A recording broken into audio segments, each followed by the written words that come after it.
Assalamualaikum warahmatullahi wabarakatuh. Perkenalkan saya Dr. Rodi dari Raisa Vaksin Center. Kali ini saya akan mengisi lagi materi kepada partner. Untuk tema kali ini adalah tentang sales EQ, ya, atau sering kita sebut sebagai emotional quotient, ya.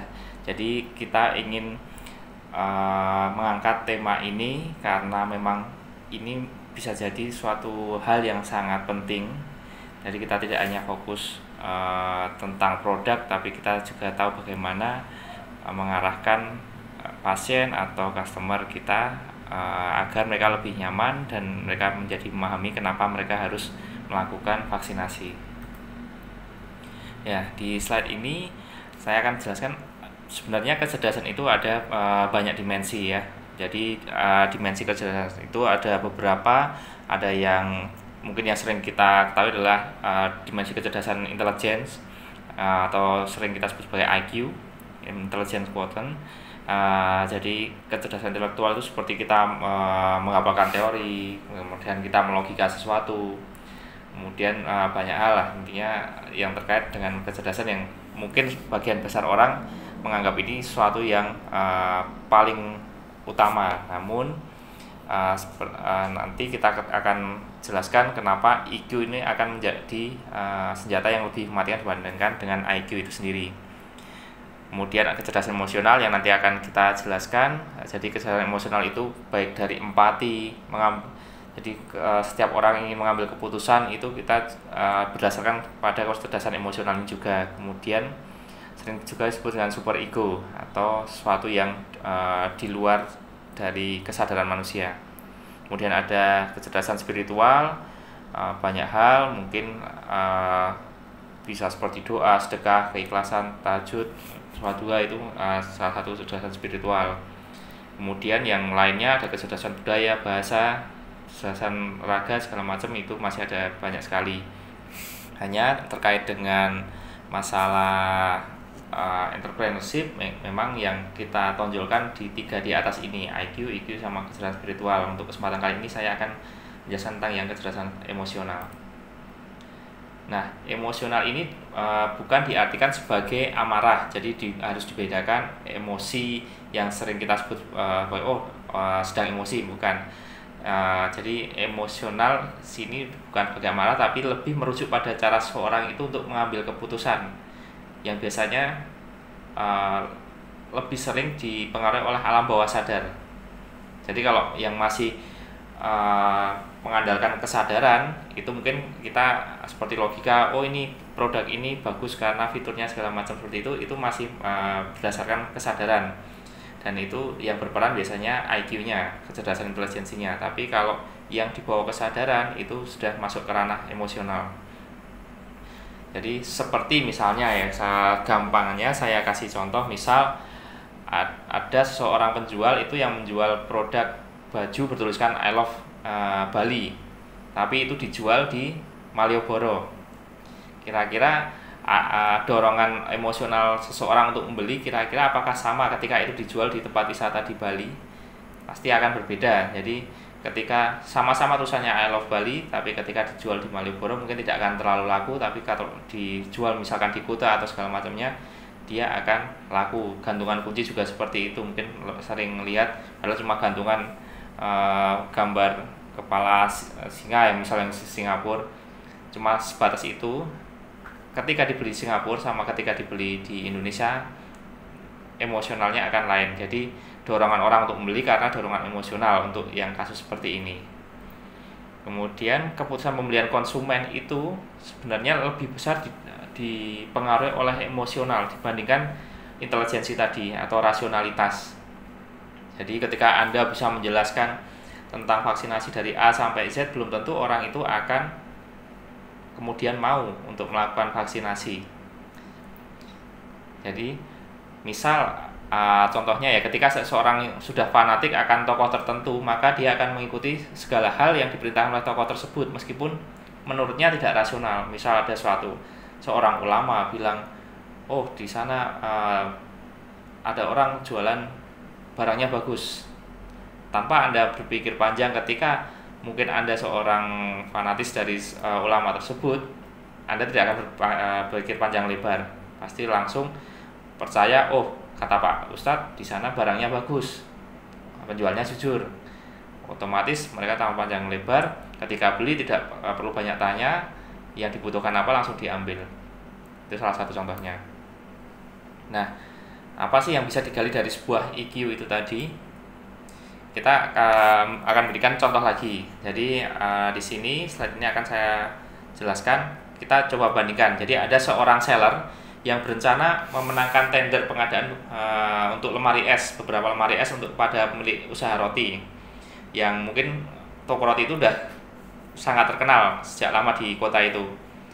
Nah, lalu pemilik roti itu mengatakan bahwa harga yang ditawarkan terlalu mahal karena pada dasarnya lemari es yang dijual sama dengan yang lain. Karena di sini kan dia hanya sebagai distributor lemari es, jadi dia bukan produsen lemari es. Ya, dari toko elektronik ingin ke salah satu toko roti besar yang toko roti yang sudah lama, mungkin tidak terlalu besar tapi dia sudah dikenal sejak lama di situ.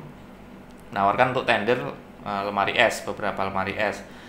Pemilik roti ditawarkan, wah lemari es juga di mana-mana sama, tapi kok di tempat Anda harganya mahal, ya. Terus kita akan membagi menjadi dua. Bagaimana cara merespon seperti itu? Jadi ada yang sales biasa ada yang sales dengan memanfaatkan kecerdasan emosional tadi.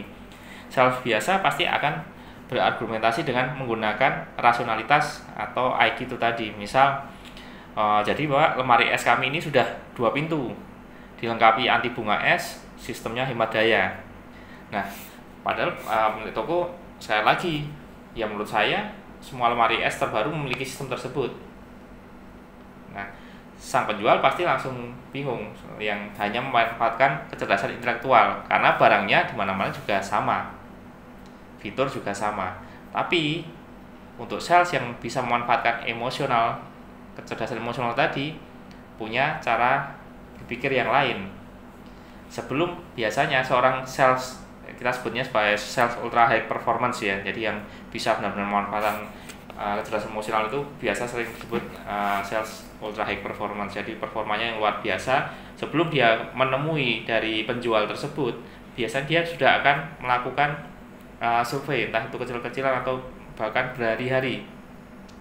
Dia akan menggali info lebih dalam tentang siapa pemilik toko tersebut, mungkin bahkan hobinya, keluarganya seperti apa, punya putra berapa, bahkan hobi putranya apa. Itu kalau seorang sales yang hebat pasti akan seperti itu. Jadi tidak hanya asal datang menawarkan produk, ini produk saya bagus, pasti Anda suka. Meskipun harga yang Anda tawarkan itu lebih murah, pasti selalu akan dianggap harga itu kesannya lebih mahal. Dan bahkan ketika pemilik toko roti tersebut belum sempat mendapat tender dari penjual lainnya, pasti akan bilang itu mahal karena Anda hanya memanfaatkan intelijensi, artinya hanya memanfaatkan kecerdasan tentang pengetahuan produk Anda. Anda tidak berfokus pada orang yang sedang di hadapan Anda. Ya, jadi seorang sales yang dengan EQ tadi pasti sudah survei, sudah tahu bahkan tentang usaha dari Pak Ramli tersebut, ini toko roti sejak kapan berdiri dan kenapa menjadi spesial. Nah, setelah itu saya sales dengan kecerdasan emosional tersebut mencoba membeli. Ini salah satu contoh saja ya, mungkin memang ada cerita yang asli seperti ini, cuma ini buat contoh saja. Si sales tersebut membeli roti di tempat lain yang harganya lebih murah, rasanya kurang lebih sama, bentuknya kurang lebih sama, karena mungkin roti di kota tersebut mungkin sudah khas rotinya seperti itu.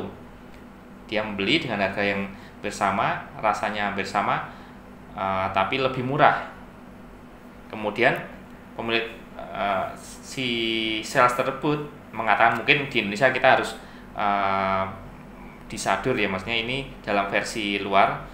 Jadi Pak, misal pemilik usaha rotinya adalah namanya Pak Ramli. Pak, roti tersebut menurut saya rasanya hampir sama dengan punya Pak Ramli, tapi harganya jauh lebih murah loh daripada yang punya Pak Ramli.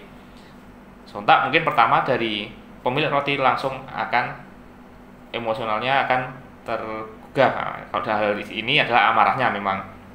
Oh, jangan samakan toko roti Cinderella ya. Jadi yang punya Pak Ramli ini namanya toko roti Cinderella. Toko roti Cinderella ini memang ini sudah sangat profesional dalam pembuatan roti sejak lama. Jangan disamakan sama roti yang seperti itu.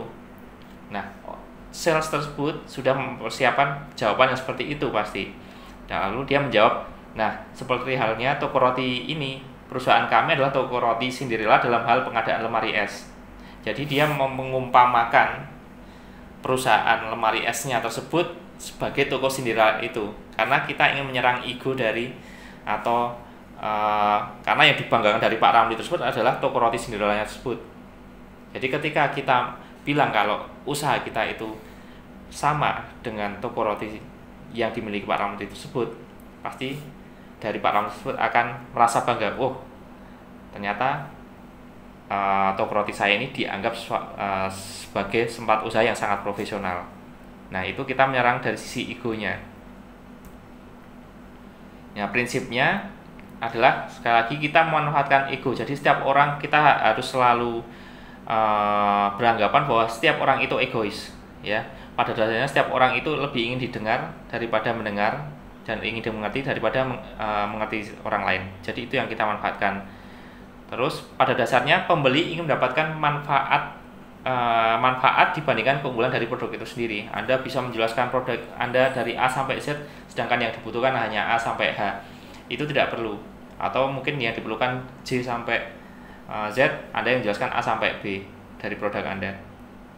Bukan itu. Jadi memang benar-benar yang Anda jelaskan adalah yang sesuai egonya dia, yang dia butuhkan, yang dia keluhkan terkait kebutuhan mereka. Jadi kalau saya gambarkan, ini mungkin ada ilustrasi orang bermain judo ya. Jadi judo itu mungkin kalau kita tahu hanya memanfaatkan kekuatan lawan. Jadi dia tidak mengeluarkan tenaga terlalu banyak. Orang semakin lawannya emosi, semakin ingin mengeluarkan tenaga, semakin mudah untuk dijatuhkan karena dia hanya memanfaatkan kekuatan lawan, mengalirkan kekuatan yang ada di lawan. Nah, ada istilah lain yaitu transformasi. Apa itu transformasi? Jadi alasan dibalik pembelian sebuah produk itu adalah sebenarnya adalah sebuah transformasi, bukan produknya itu sendiri. Sebagai contoh ya, untuk produk kosmetik itu wanita itu sebenarnya bukan pengen beli kosmetiknya, tapi sebenarnya wanita itu pengen membeli perhatian dari dan rasa sayang dari pacar atau suaminya. Jadi fokus kita bukan di kosmetiknya, tapi apa yang akan wanita ini dapatkan setelah memakai kosmetik itu. Pasti dia ingin diperhatikan lawan jenisnya, entah itu pacarnya atau suaminya, pasti seperti itu. Untuk apa dia pakai kosmetik segala macam tapi hanya di kamar seharian dan bahkan tidak menggunakan sosial media segala macam, tidak mungkin. Kemudian alarm motor, seorang tidak akan membeli alarm motor. Yang dibeli adalah membeli rasa aman saat harus meninggalkannya di tempat parkir, ya. Jadi bukan alarm motornya yang jadi fokus Anda ketika menawarkan, misalnya Anda seorang penjual alarm motor, tapi fungsinya untuk memecahkan masalah dari pembeli itu apa. Otomatis kan kita ingin rasa amannya itu. Kalau membeli alarm motor, oh ini saya tinggal jauh tetap bisa tahu bahwa motor saya mau dicuri. Bahkan kalau yang lebih hebat lagi, udah tersambung dengan Android, meskipun saya di tempat manapun saya tahu kalau motor saya mau dicuri. Itu yang harus diserang.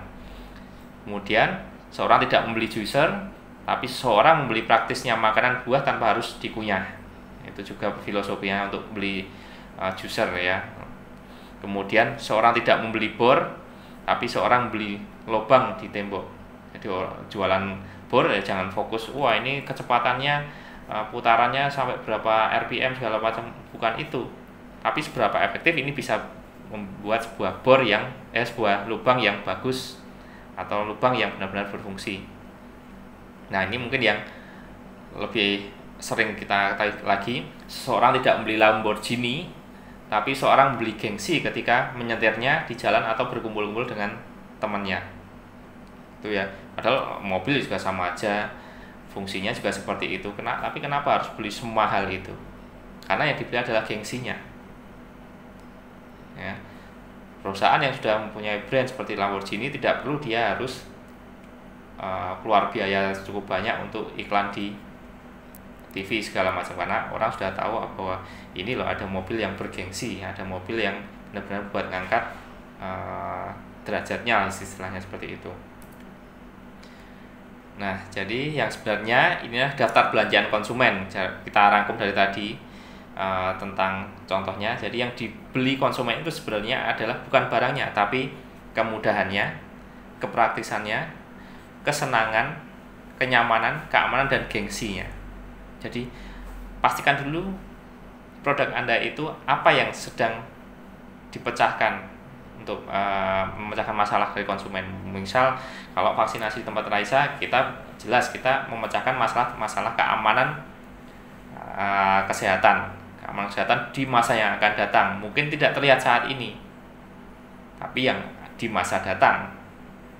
Gengsi mungkin tidak terlalu ya, cuma ini bisa kita manfaatkan ketika misal ada beberapa jenis vaksin, sedangkan yang tersedia saat ini hanya tinggal yang paling mahal. Nah, kita yang serang yang dari gengsinya.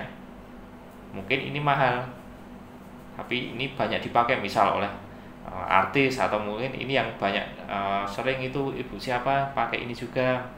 Dan ini memang produknya yang paling berkualitas dari produsen yang paling berkualitas, itu meningkatkan gengsinya.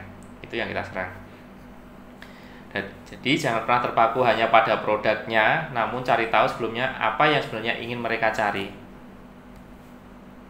Nah, ini contoh lainnya, penerapan emotional quotient tadi untuk copywriting. Misal Anda ingin melakukan soft selling di media sosial atau ini bisa. Tapi untuk contoh yang pertama ini yang hard selling ya, ini contohnya untuk obat tidur. Ya, ada satu headline misal salah satu seller yang hanya memanfaatkan IQ, itu pasti headline-nya seperti ini: obat tidur X diekstrak dari akar pohon langka di hutan Amazon, super eksklusif yang dikemas secara higienis dengan pengiriman kedap udara. Nah, itu kita hanya fokus di produk dan itu hanya di intelijensi. Nah, sales yang memanfaatkan emosional, dia akan menggunakan cara yang lain. Kesannya cuma lebih pendek kalimatnya, tapi itu langsung menyerang emosionalnya. Gunakan obat tidur X, gunakan sekarang, 2 jam lagi Anda akan tidur sepulas bayi. Nah, itu kan yang dibutuhkan dari konsumen. Ingin tidur, bukan ingin ekstrak dari Amazon segala macam itu tadi. Tidak penting bagi mereka itu diambil dari mana. Kecuali memang yang ingin diserang adalah gengsi. Nah, kalau gengsi nanti sudah lain lagi. Tapi kebanyakan ketika melakukan hard selling, kita tidak menyerang gengsi, menyerang fungsi.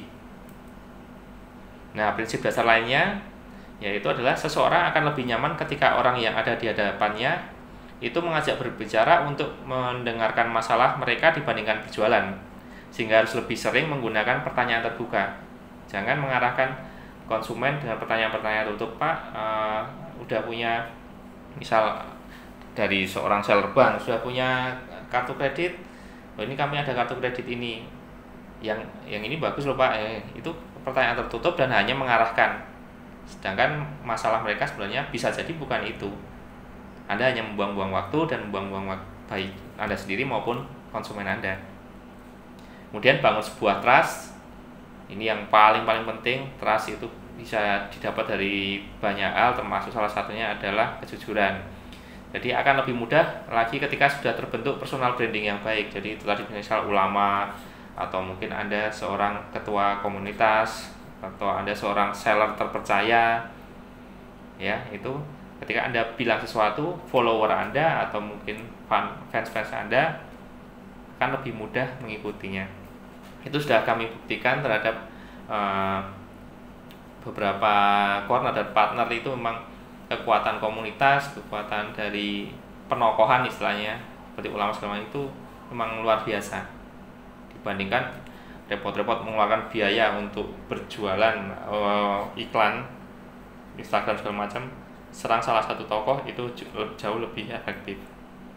Kemudian jangan lupa akan tujuan awal, kita bukan sekedar mencari pertemanan, namun memberikan solusi atas masalah mereka. Jadi ketika kita meluangkan waktu, misal tadi kita membicarakan tentang putranya, kita membicarakan tentang usahanya, tentang hobinya, jangan terlena di situ kemudian Anda tidak fokus pada tujuan awal bahwa sebenarnya Anda ini ingin menawarkan solusi. Ya.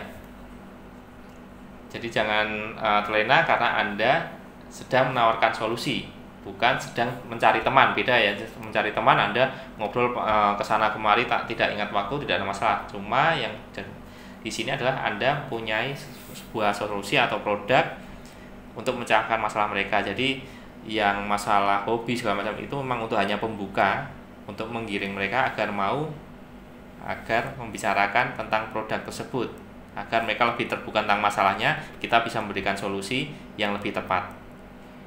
Gitu ya. Kemudian keputusan pembelian sebagian besar didasarkan pada IQ tadi seperti saya sebutkan. Namun kita tidak bisa hanya fokus pada IQ saja. Kita juga harus membekali diri dengan IQ. Jadi tidak mungkin kita hanya hahaha, customer merasa nyaman dengan kita, tapi kita tidak tahu tentang produk kita sendiri. Pas harusnya udah masuk ke sesi tentang produk, Anda ditanya oleh customer, ini apa kelebihannya, ini apa, pas di situ Anda tidak siap, ya percuma. Jadi Anda sudah istilahnya menggiring bola udah di depan gawang, mau gol kan nggak jadi ya. Kemudian jangan pernah merendahkan kompetitor, itu yang saya wanti-wanti sekali. Jangan pernah merendahkan kompetitor. Anda boleh memberi contoh, tapi jangan secara spesifik, ini loh perusahaan ini gini, jangan. Pasti nantinya justru akan membuat customer Anda tidak respect pada Anda. Bukannya menurunkan kompetitor, malah justru menurunkan diri Anda sendiri. Kemudian tujuan akhir bisa berupa komitmen atau mikro komitmen. Maksudnya mikro komitmen adalah mungkin Anda sedang melobi, seperti contohnya tadi tender ya. Mungkin kalau yang di sini tender untuk vaksinasi massal. Jadi yang Anda serang mungkin tidak hanya sebatas komitmen langsung pertama bertemu langsung mau, oh ya minggu depan langsung kita vaksinasi massal. Tidak bisa. Biasanya kita mendorong untuk paling tidak bisa mendapatkan mikro komitmen. Misal dari customer bilang, oh ya, saya pikir-pikir dulu ya Pak ya. Oh nggak apa-apa, kira-kira kapan bisa saya menemui Ibu lagi? Mungkin Selasa depan, mungkin Ibu ada waktu, kalau saya tidak mengganggu. Nah itu salah satunya. Mikro komitmen itu kita mendapatkan komitmen kecil, misalnya kapan bisa ketemu lagi. Itu pun sudah sangat susah, tidak selalu orang bisa memberikan mikro komitmen. Tapi ketika Anda bisa mendapatkan itu satu langkah lebih maju dibandingkan Anda tidak hanya percuma misal, oh ya saya sudah Bu, mungkin kapan nanti menghubungi saya lagi kalau memang perlu. Itu bukan mikro komitmen. Kalau mikro komitmen itu jelas Anda mendapatkan tanggal kunjungan ulang, jamnya, dan memang sudah di ACC istilahnya kepada customer Anda. Nah, bagaimana hal ini bisa dimanfaatkan oleh Raisa Vaksin Partner? Yang pertama jelas trust, itu yang harus Anda kembangkan, yang harus jadi kenali posisi Anda terhadap orang di depan Anda saat ini. Jadi ketika Anda berbicara, ketika Anda menawarkan sesuatu, juga Anda harus tahu siapa yang ada di depan Anda. Misal yang depan Anda adalah follower Anda, itu akan lebih mudah. Tapi kalau yang depan Anda itu stakeholder yang lebih tinggi daripada Anda, berarti Anda harus bisa menempatkan diri. Tidak bisa dengan cara yang sama. Kemudian biasanya kita sudah tahu mereka sedang membutuhkan, kebanyakan dari partner itu akan dihubungi oleh salah seorang pasien. Itu pasien tersebut biasanya sudah tahu dia akan mau vaksin apa. Bu, saya besok mau vaksin DPT yang nggak pakai panas. Udah arahnya udah jelas. Oh besok mau vaksin rotavirus. Udah jelas, tinggal kita menyelesaikan masalah terkait pasien tersebut. Biasanya apa sih yang jadi masalah dari pasien? Kalau vaksinnya jelas, dia udah punya jadwal dari internet, sudah banyak, dia udah tahu, oh, besok usia 4 bulan harus vaksin ini. Tapi yang jadi masalah adalah biasanya keraguan, yaitu keraguan seperti vaksinnya asli nggak sih di Raisa, tempat layanannya profesional nggak sih, harganya mahal nggak sih. Nah itu yang beberapa keraguan. Jadi masing-masing mungkin punya masalah sendiri-sendiri. Untuk masalah tersebut, Raisa mungkin bisa dibilang kita udah sudah cukup lama dan terbukti untuk masalah pelayanan vaksinasi itu sudah lebih dari 5 tahun. Jadi kita mungkin itu akan lebih mudah ketika Anda menjelaskan, oh ini Raisa loh Bu, yang kita udah tahu dari lama di Jogja memang sudah lama menangani tentang vaksinasi, bahkan klinik vaksinasi pertama. Itu akan lebih mudah dibandingkan ketika Anda menjelaskan tentang praktekan tertentu yang mungkin praktekan dokter X yang mungkin dia baru aja mencoba-coba untuk layanan vaksinasi, meskipun murah belum tentu akan lebih mengena. Jadi untuk vaksin asli atau palsu kita sudah tahu, kita sudah teruji, kita sudah dilakukan inspeksi mendadak baik dari BPOM, baik dari Dinkes, baik dari KKP, sudah berkali-kali dari Polda Jogja. Kita tetap aja bisa survive, artinya memang kami vaksinnya asli dan tempat penyimpanannya pun sudah layak, sangat-sangat layak. Kalau bisa sudah sampai lolos ke KKP itu biasanya sudah sangat layak. Kemudian ketika ada keraguan mungkin di corner, oh itu beneran punya Raisa juga, Anda tinggal menunjukkan di website dan Instagram bahwa itu memang cabangnya dari Raisa, sehingga akan lebih mudah lagi. Oke. Mahal, oh kita mungkin udah tahu sendiri, mungkin harga di Raisa itu jauh lebih murah dibandingkan jika Anda harus vaksinasi di rumah sakit. Jelas sangat-sangat lebih murah. Bahkan kalau Anda memanfaatkan layanan home visit kami, itu masih jauh lebih murah dibandingkan datang langsung ke rumah sakit, ya. Tunjukkan bahwa biaya vaksinasi yang ditanggung pelanggan akan tetap sama jika didaftarkan oleh partner. Itu juga harus dijelaskan bahwa wah nanti saya bawa nama partner harganya dinaikin. Pastikan atau jelaskan detail bahwa harga tetap sama. Jadi ini memang komitmen dari Raisa. Kita ingin mendorong dari partner ini agar bisa membawa pasien ke sini dan dengan harga yang sama. Bahkan pasien yang datang sekalipun mendapat hadiah, beda dengan pasien yang datang langsung dapat harganya sama tapi nggak dapat hadiah, ya. Itu yang harus dijelaskan juga. Kemudian misal mau posting sesuatu di WA Story atau Instagram Story dari partner bisa memanfaatkan yang sifatnya lebih soft selling, ya, karena memang dunia kesehatan ini kalau untuk terkait hard selling itu masih cukup sensitif, ya, meskipun sebenarnya ini bukan suatu yang salah. Sebenarnya kita tahu bahwa kita mau setiap hari kita hanya dicekoi, istilahnya dicekoi iklan-iklan makanan dengan MSG, kemudian produk-produk yang intinya tidak sehat seperti itu. Sedangkan produk kesehatan sendiri mau ditawarkan seperti itu malah tidak boleh.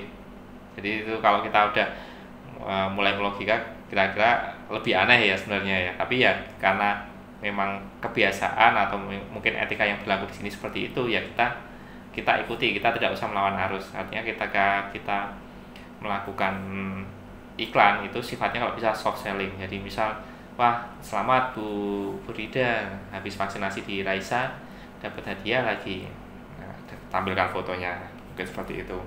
Tidak perlu ayo buruan vaksin influenza di Raisa nanti bisa lewat saya, itu mungkin kurang lebih mengena dibandingkan yang tadi. Jadi mending menunjukkan bukti saja, itu lebih akan mengena biasanya. Baik, terima kasih. Semoga ilmu yang hanya sedikit tadi, karena memang sales IQ itu pembahasannya bisa jauh, ya, karena namanya membahas alam bawah sadar itu susah, ya, kalau dikaitkan dengan logika dengan segala macam. Tapi percaya bahwa mungkin secara tidak langsung kita sering menggunakannya, hanya saja mungkin tidak dirumuskan. Jadi mungkin dengan ini akan tergugah bahwa sebenarnya IQ itu tadi jauh lebih penting daripada IQ itu sendiri. Baik, terima kasih, semoga bermanfaat kepada para partner. Wassalamualaikum warahmatullahi wabarakatuh.